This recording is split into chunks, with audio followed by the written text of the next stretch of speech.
How's it going, everybody? My name is Infamous Isaac, and I'm here with a video on Tokyo Revengers Season 3. And boy, oh boy, am I excited to get into this season, bro. When I first heard that Season 3 was coming out, it was back like when it got announced after Season 2 ended.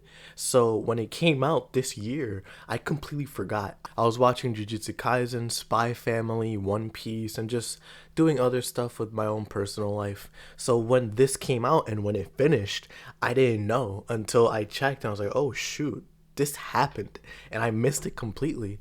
So once I finished everything that I needed to do, like I'm on my college break right now, I decided why not give it a watch, right? Why not continue where I left off? Because I watched season 1 and season 2 already, thanks to one of my friends who recommended it to me like a year or two ago, and I really enjoyed season 1. Season 2, I was a little iffy. My review back then probably may say different, but looking back on it now, it's alright. I probably would change my opinion on it now. But season 3, I was excited to see, like, is it going to go on a downtrend or is it going to go up? Now that I finished it, let me tell you guys how I feel. So, as a non spoiler review first, before I get into the spoilers, I want to say I really recommend watching this season if you like season 1. If you didn't like season 2, even better, because this season to me is the closest we're going to get to season 1's greatness. Because season 1 was amazing. The story was great, it gripped me from the start, and even though it was 25 episodes, it felt like it was 6. It was awesome. I was just going through it, binging it the whole time, and I had no regrets. And this season is the closest thing to matching that feeling that I had. Granted, season 1 made me cry. Season 3 got close to that, very, very close to that. And on top of that, the story was just great. The characters were pretty good.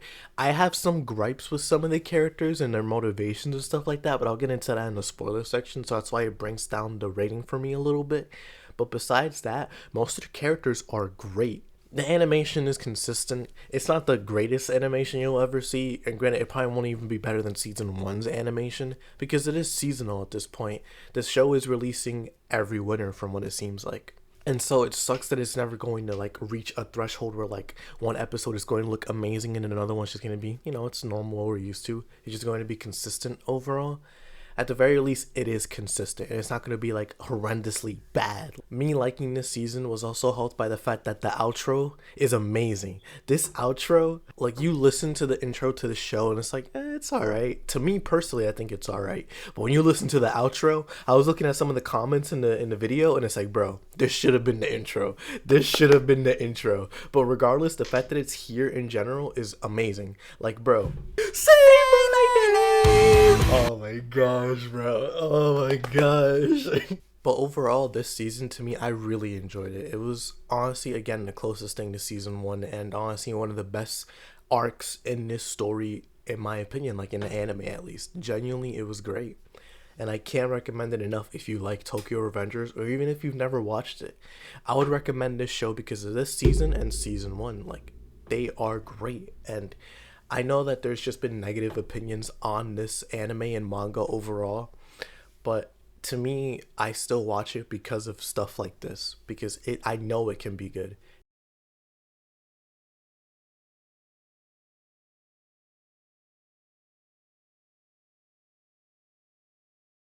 But now we move on to the spoilers.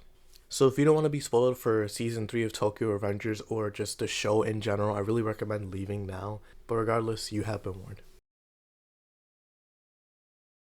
So, first I want to start with the story. I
So to have some sense of structure, I'm just gonna start off with the things I didn't like and then move on to the things that I did like. So thing that I didn't like, number one, Kokonoi and Inupi and the weird sense of relationship that was there with their sister, right? So Kokonoi liked Inupi's sister, right? And he was also friends with Inupi as well. At the end of the day, they are buddies. But Akane, who is Inupi's sister, was 5 years older than both of them, right? And Kokonoi fell in love with her. And they just hung out a lot. And then Kokonoi even tried to make advances on her. And she was like, listen, I'm 5 years older than you. We can't do that. And so he's like, but I love you. I want to marry you someday. And she's like, all right, I'll wait then. And that struck me as really weird. The whole thing with Kokonoi is that his motivations for making money, he wants to make money. And the reason for that is because Akane and Inupi both got caught up in a house fire that scarred Inupi and killed Akane.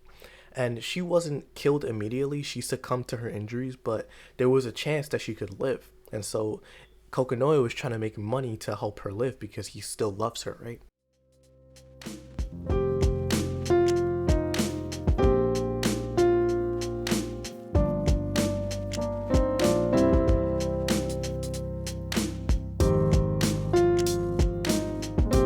Reason number two, Izuna Kurokawa. So Izuna to me is the inferior villain compared to Kisaki. I think Kisaki is way better. I don't mean that to say either that Izuna is a bad villain. I think he's great. I just think that some of his pitfalls are really weird, right? Like number one, that weird relationship with Kaku-chan.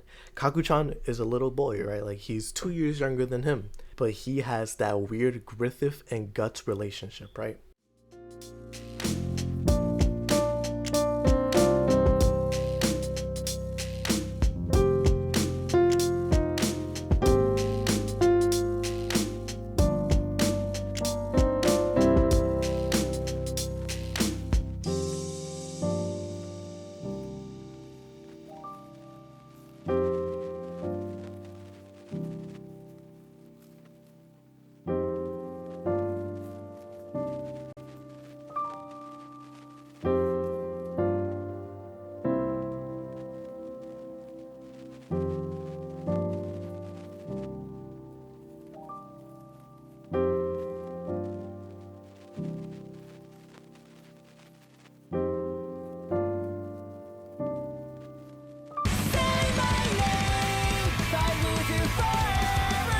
So if I had to rank it from top being the best to bottom being the worst, I would rank it the Baji stuff in the second half of season 1 at number 1, then season 3 at number 2, then the first half of season 1 as number 3, and then season 2 as number 4 at the very bottom. I genuinely feel like those top two are unmatchable and they are amazing. So moving on to the next stuff, I thought the music was pretty good. I didn't like the intro, but again, I really did like the outro, so we're just going to put that there. For the characters, I really liked Inupi. Kisaki, I never thought I would like him, but I realized like he's meant to be evil. There's no other way for him to be. And so even though they tried to redeem him at least a little bit, especially with the way that he died, Kisaki will always and forever will be a villain. I don't know if they will ever like change that. Kaku-chan I thought was really cool. I liked his design, and on top of that, I just liked the way that he was. He was really honorable, and I hope that he joins Division 1 in season 4 if they do it. Amo I thought was really good. I feel really bad for her. Shinichiro was really good as well. And then the characters in Tomon, like again Shifuyu, Takamichi, Draken, Mikey, Smiley, Angry, you have Peion, you have Hakai, you have Takamichi's 4 other goons, you know, his boys. They're all really good this season, and it just goes to show like Tomon is more than just the top 2 dogs. These guys are all just a family, and so the pieces make up the greater whole. Without like all these people in Tomon, it wouldn't be Tomon. And again, if I had to give this a rating, I would give it an 8 out of 10. But that's gonna be it for me for now. Let me know what you thought of season 3 of Tokyo Revengers down below. Did you like it? Did you hate it? Type of stuff. And also, let me know any recommendations for shows that you want me to watch. Maybe they're on my watch list, maybe they're not, and maybe I'll give them a look, you know. But regardless, I hope you all enjoy. Thank y'all for watching, and I'll see you all in the next video. Peace.